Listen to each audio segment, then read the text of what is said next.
So we have a video of Newsom's new team of podcasters. I don't even know if you could call them that. I actually think that's a stretch. Assemble to help California fight against Trump. Jump in.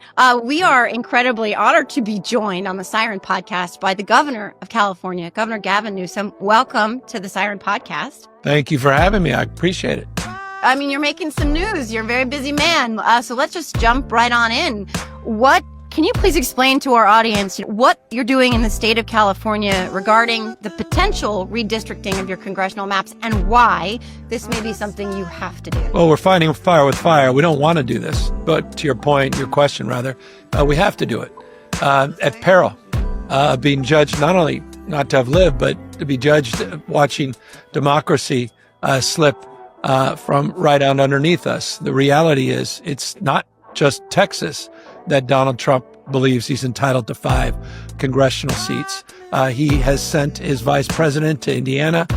He's making the case not just to what's going on up in Ohio, but Florida, Missouri, and other states. I imagine it's just the beginning. What, as we speak, is occurring in real time in Texas. And so our mindset here in California is one of accountability, responsibility. We have agency. We're not bystanders. We can shape the future. And by taking some responsibility and moving assertively, as we have with the California legislature that just yesterday introduced a special election, a constitutional amendment that will, in essence, nullify the 5 votes that they claim to be picking up in Texas. I mean, he will literally do anything besides work. I mean, the city's burning to the ground and he was doing podcasts. He has former youth recruiter Olivia, Julianna, who she served the role for about 40 days. So she was the one where she did men's outreach. How'd that go? How is that going overall? So she was let go from that. It's funny because so the girl at the top left, I assume she has a podcast and he's on this podcast and she invited the other influencers. I take in media from both sides. I just have to. And I actually do want to see opinions on both sides. I don't necessarily trust the right on everything as well. First of all, no idea who she is. Not a good start. And then you have the guy to the right of Gavin Newsom. Literally never seen him in my life. So I don't know if they're big influencers potentially on X or TikTok. It's so far left on there. I don't even go on. Obviously, I've seen her. She gave the great speech about eating food at the table that everyone remembered. And then you have Harry Sisson, which I won't say anything bad because I respect. Because I've made it very clear online, he's going to get that bag no matter what. So I won't even hate on him. And also, I haven't met him in real life, but he's been nothing but very sweet and lovely. So I know they're probably paying him very well for this, and I respect that. And I wish him well on this adventure with all these other people I've never heard of. So basically, I was told they're just trying to removing more Republican seats because God forbid we have any. The people constantly complaining that, our democracy is at stake, and then God forbid there's any Republicans, and not sure how that's going to go. I like how he'll do anything but work. He's on podcasts every day. He's on more than I am. I'll tell you this. I might be a Texas Democrat, but I'll have boots down on the ground in California to help get this ballot initiative passed. Because what they're doing here is so unconscionable, and I am so grateful that a Democratic governor in a different state gives enough of a shit about the people who are living here in my home that you're doing something about it. So I appreciate that very, very much. Well, I appreciate you and thank you for that. I'm fired up. I'm ready to knock doors. I'm ready to collect signatures, whatever we need to do. I'm ready to do it.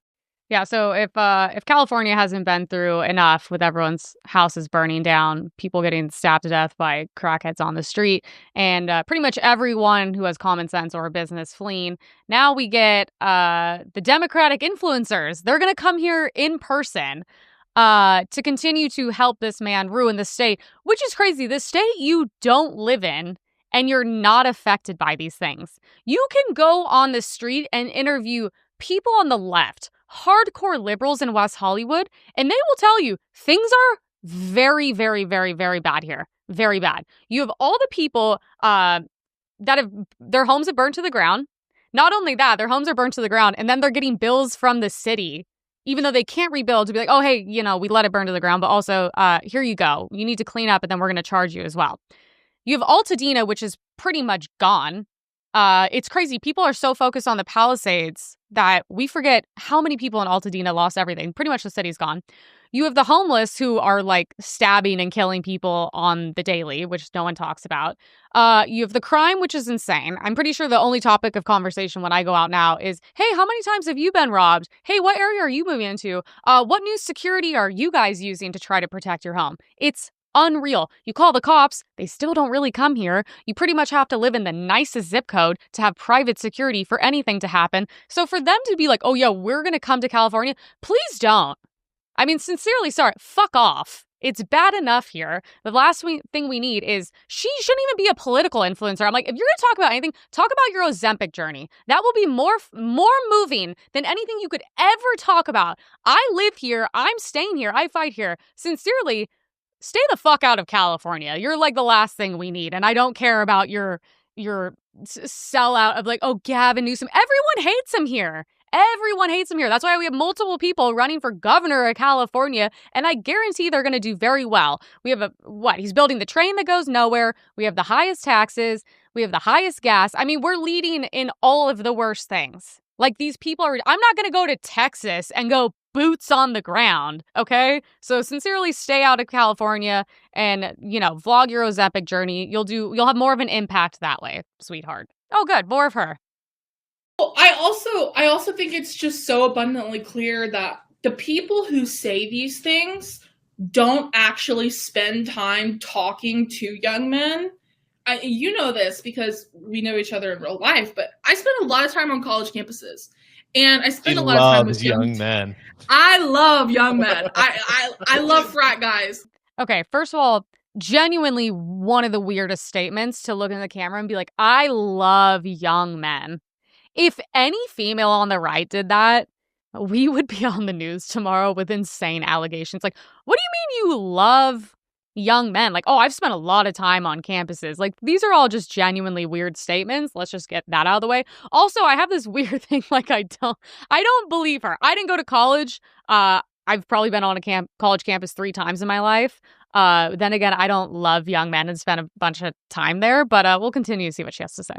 And in that, I realized, like, even the ones that identify as conservative are almost always pro-choice. They're almost always pro-gay marriage. You'd be surprised at the number of them who supported Black Lives Matter. And so I feel like people just kind of lump them into this box when the truth is, again, a lot of them are with us on the issues. They're just not part of our coalition because they feel like they're not welcomed in it. Not true at all.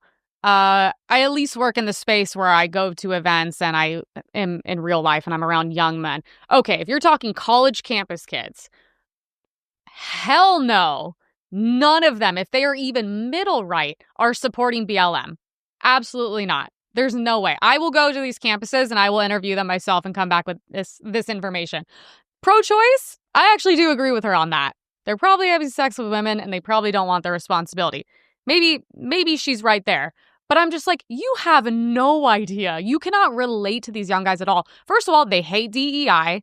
There's a reason why young men are voting conservative and Republican, because they've been shit on by her party, not the Republican Party, for years. They can't get jobs because, God forbid, you're a straight young white guy, which is a lot of these college kids. Yeah, you're like demonized in society, and you have these people at your school being like, how dare you speak to a woman? I'm a person of color. I'm gay. I'm trans. It's like, dude, they're sick of it. So everything she's saying is just blatantly a lie, but she is a Democrat, so I'm not surprised. Also, once again, I don't know who she's talking to in that clip. I've never seen him.